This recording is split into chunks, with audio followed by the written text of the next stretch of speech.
Hey, what's going on, everyone? This is Mitch. Good Tuesday evening to you all. Hope you guys are doing well out there. I know a lot of people are preparing, getting ready, evacuating, whatever you may be doing, but I hope you're safe out there as Major Hurricane Ian begins to inch closer to southwest Florida. We got you a big update tonight, and likely will be our last really big update before this really starts to severely impact areas of Florida. So by the time I wake up in the morning, have y'all another update.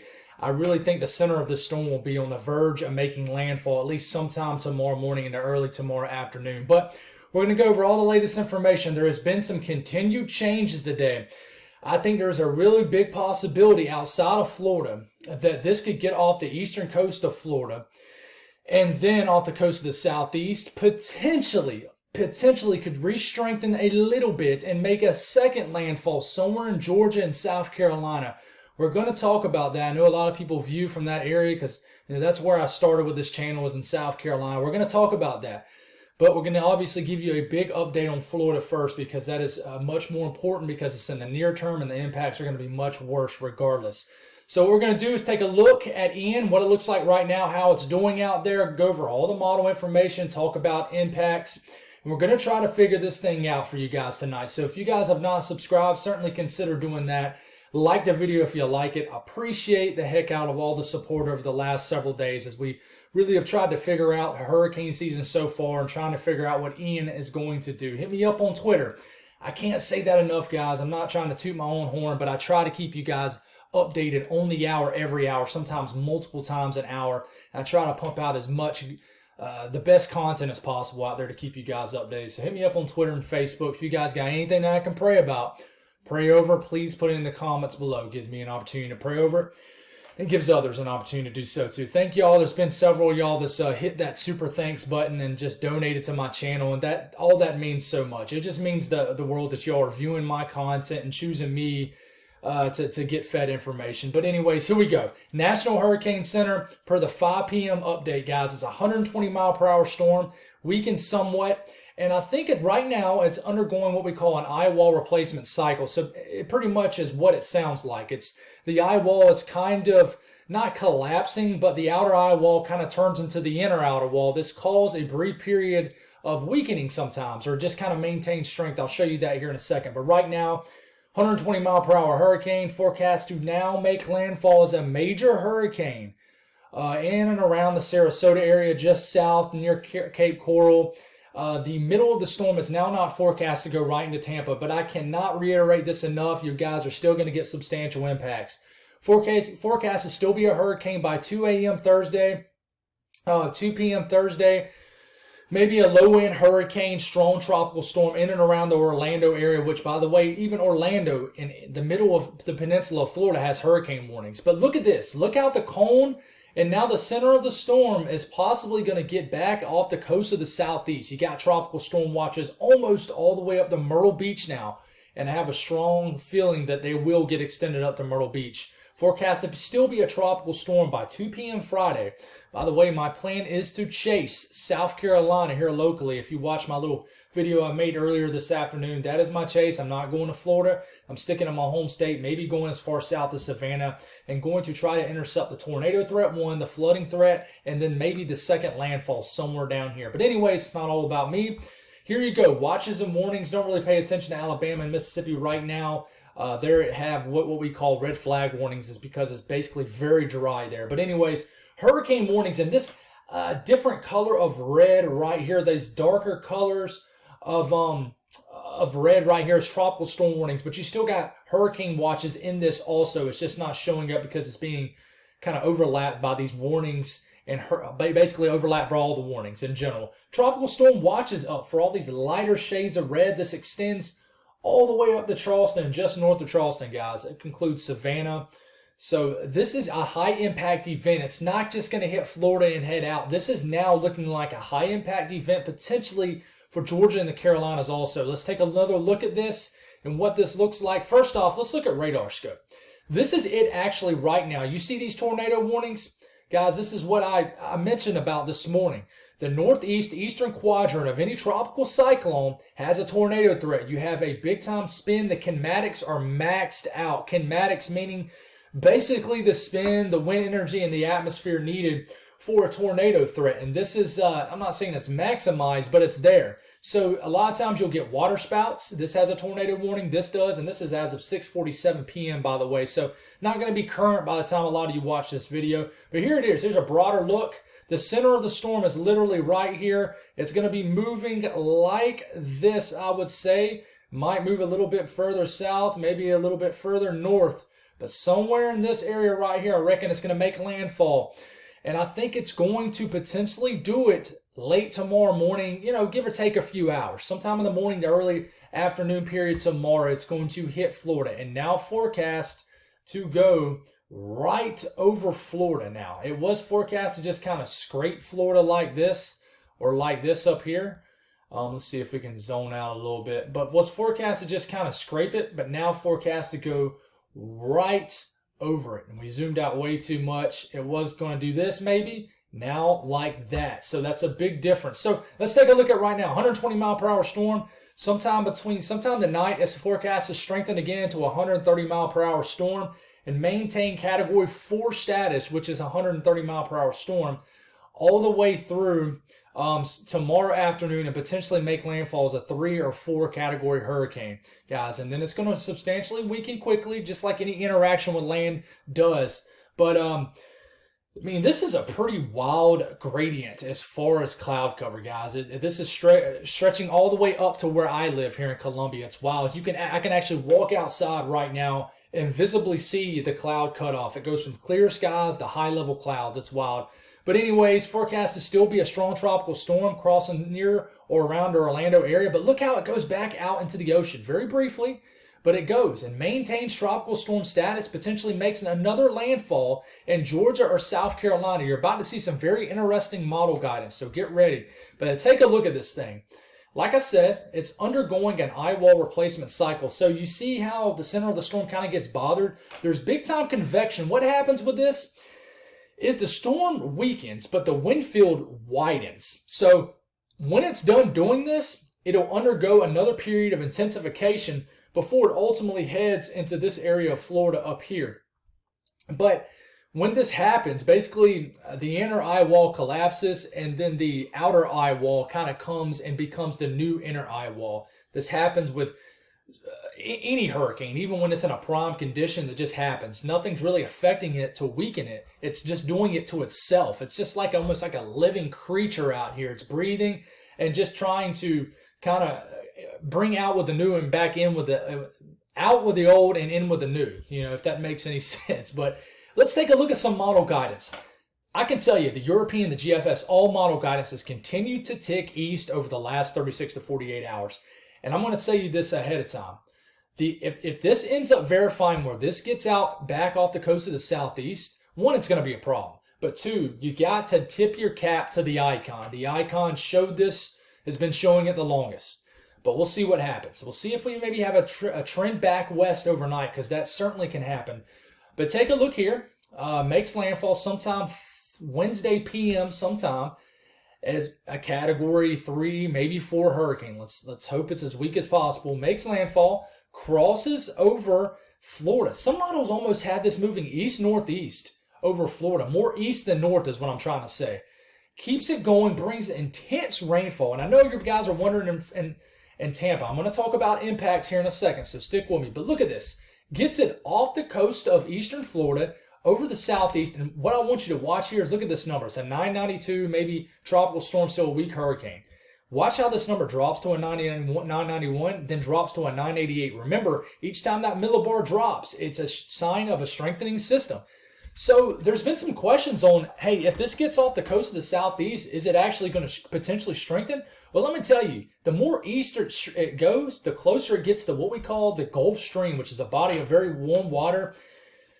And sometimes the Gulf Stream can work its magic in a bad way and really intensify tropical systems. Now, there's going to be a lot of dry air, a lot of shear from this front, the stalled front. But sometimes that does not matter. Now, it always matters, but sometimes it doesn't. You're still going to have potentially a strengthening system. So this is what the GFS shows. Makes an additional landfall sometime Friday night and a Saturday morning. And look at all these Yellows, orange, red. This is a huge push of moisture. Still on that northern quadrant of this storm, this could bring a substantial amount of rain to the Carolinas and areas of Georgia, guys. And we hope that it can weaken before getting to the mountains, or it's going to bring a big flooding risk for the Appalachian Mountains. But that's what it shows. And then it has a tropical storm just riding the South Carolina-Georgia line, heads right through Augusta. I'm not saying that's exactly what's going to happen, but it's a model run. Take a look at the European run. European makes landfall somewhere south of Tampa, maybe around the Sarasota, just north of Cape Coral area, as a sub-960 millibar low-pressure hurricane. Rides the peninsula of Florida. The good news is not showing so much of that really deep stalling system anymore. We didn't want that, but it's still inching across Florida. So the European has it making landfall, maybe sometime Wednesday early afternoon. Gets it back off the southeast coastline briefly. Now the European is showing this also for Friday morning. It shows it basically maintaining strength. Then it pushes a ton of moisture, like I said, into the Carolinas and Georgia, especially the northern quadrant of this. Makes landfall sometime Friday evening in and around the Savannah area, and then tracks a little bit further west than a good bit further west than maybe what the GFS shows. And then the steering currents weaken, brings a lot of rain to Tennessee potentially, and maybe some rain to Alabama and North Georgia. But let me tell you, the icon has shown this for a long time. Makes landfall as a big-time hurricane, kind of in between the Euro and GFS. Emerges this off the eastern coast of Florida as early as Thursday morning. Gets way out here off the coast of the southeast. Definitely interacts with the Gulf Stream. Re-intensifies based off the icon and makes landfall, if this was correct, as a major hurricane to South Carolina and hits right where Hugo hits, basically. Do I think this is going to happen? Absolutely not. But I do think there is an outside possibility that this could weaken to a tropical storm over Florida and maybe re-intensify into a low-end hurricane again and hit South Carolina. I do think that's a possibility. But as far as it re-intensifying into a major hurricane and slamming the South Carolina coastline Friday night and Saturday, I just can't believe it. It's hard for me to believe that. So what I can show you is the European ensembles. I know this is probably kind of blurry on your screen, but this shows the idea, and this is, makes up a whole bunch of members, which is the ensemble run. Obviously, you don't have, 45, 50 members plowing, tropical systems plowing into the southeast. There's many members that make up a 50-run ensemble run. But what I want you to see here is you look at the members that are the furthest east. For example, you see this, how it's green. It goes from yellow to green down here. Tells us that it weakens into a tropical storm. But notice how some of these greens return into a yellow, like right here. Returns back into a yellow. That tells us that, hey, if you look at this, green to yellow indicates a stronger storm wind-wise. So it tells us that these millibars drop, and it shows us that some members, especially the further east you go, with these members re-intensify and then hit South Carolina. Now, do I think you're going to get some kind of substantial intensification? I don't. I really don't. But some little bit of strengthening is certainly possible. Let's talk about impacts. European, let's just look at the European. So as early as right when we're waking up tomorrow morning, that's why I say it's kind of the last big video before we really are starting to see substantial impacts. And I'm sure there's a lot of people that's going to be going live on YouTube, and that's awesome. I can't really do that. I work a full-time job, and my internet just does not support a great feed. But anyways, check out down here, south of Tampa Bay, into Sarasota, into Cape Coral, guys. Fort Myers. You got in this eye wall right here, winds pushing. This is potential wind gusts pushing over 100 miles per hour potentially as we're getting into Wednesday afternoon. This is probably where all the storm chasers are going to be, right in this area initially. This is a massive eye wall that almost looks like it intensifies briefly before landfall. And you see these 101, 110. If this one was to verify, it looks like Tampa Bay would just miss that northern fringe of the eye wall, especially if this continues to tick southeast and Tampa Bay is saved, but not areas south of Tampa Bay. You guys would get crushed. You really would. But this continues, and look at the wind field continues to go. It weakens, obviously, but we're into overnight Wednesday into Thursday. And, you got, 80 to 90, maybe as much as 100 mile per hour wind gust overnight, even inland. and then this continues. It kind of very slowly moves over Florida. And then look at these winds picking up off the coast of Georgia and South Carolina. These are intense winds. And then you got the back northwest. It always cracks me up when I say that, northwest. This northerly flow that's wrapping around this system right here. Intense winds possible in Orlando. I think Orlando will see hurricane force winds at times, hence why you have the hurricane warnings. But this moves off the coast, and look at these strong winds begin to emerge in southeast Georgia, Savannah, and the Charleston. In fact, we'll go on and move a little bit further north. And what could this potentially look like for southeast Georgia? Here we go. We're getting to Thursday afternoon. Actually, they moved. I'm a big Gamecock fan. They moved the South Carolina State Gamecock, South Carolina versus SC State game to actually Thursday night. But you'll notice, if they got any Thursday night football games going on in the southeast, you'll notice the winds are going to pick up and the clouds are going to move in. And here you go. You're getting in a Thursday evening. You already have potential 20 to 30 mile per hour wind gusts for everybody in Georgia and most of the Carolinas. But look at these winds in and along the coastline, pushing tropical storm force wind gusts overnight Thursday into Friday. And then the actual wind field moves on shore. And then look at this. Look down here south of Columbia, into the southern Midlands, into the low country of South Carolina, southeast areas of Georgia. You got wind gusts pushing potentially 35 to 50 miles per hour. And then the actual center of the storm moves through, pushes an area of strong winds into Friday. That's why I think schools will be canceled in a large section of portions of, especially South Carolina and Georgia, for Friday. I really think school will get canceled. I'm almost 31 years old. I'll be 31 October 11th. Even when I was in high school and middle school, I don't remember them canceling school off a threat of a tropical storm. I really don't, but things have changed. The bus safety is big now, and things have just changed. We're just in time, but here we go. We'll talk about this. The European, here it goes. All this dry air around. Look at this massive moisture field to the north. So you got all this moisture north of the center of the storm because all this dry air gets wrapped into the south side and southeast side of the storm. But all this northerly moisture right here gets pushed onshore into southeast Georgia and South Carolina, even North Carolina. Heck, even Virginia. Oh, almost got a sneeze coming. Excuse me. Even Virginia could see a lot of rain, but this is a massive moisture field that moves in Friday morning into Georgia, South Carolina, North Carolina. All these dark greens. It's just a different way to look at the atmosphere. Obviously, the brown's very dry air, the green's very moist air, and this is a massive, I would say, probably intact, huge area of moisture that basically surges into the Carolinas as we're getting into Thursday night and Friday morning. There's going to be a tornado threat somewhere in this too, guys. Haven't talked about that much, but the tornado threat is ongoing. Potential rainfall, last thing we'll look at, and we'll wrap this up. And then you guys need to hunker down in Florida. Potential rainfall, it's a blend of all models. You see this purple area south of Tampa? I think that one thing that needs to be discussed more is one thing that the storm surge is going to be big. And I haven't talked about that much. I'll try to pull that up here in a second. Storm surge is going to be significant, but the threat of fresh water, actual water falling, actually the rain, is substantial, guys. It is. Upward to 15, 20 inches of rain is possible south and in around the Tampa area. It really is. And then up to Orlando, 10 to 15 inches of rain is possible. And one thing I'm concerned about is the uptick in rain in the Carolinas also.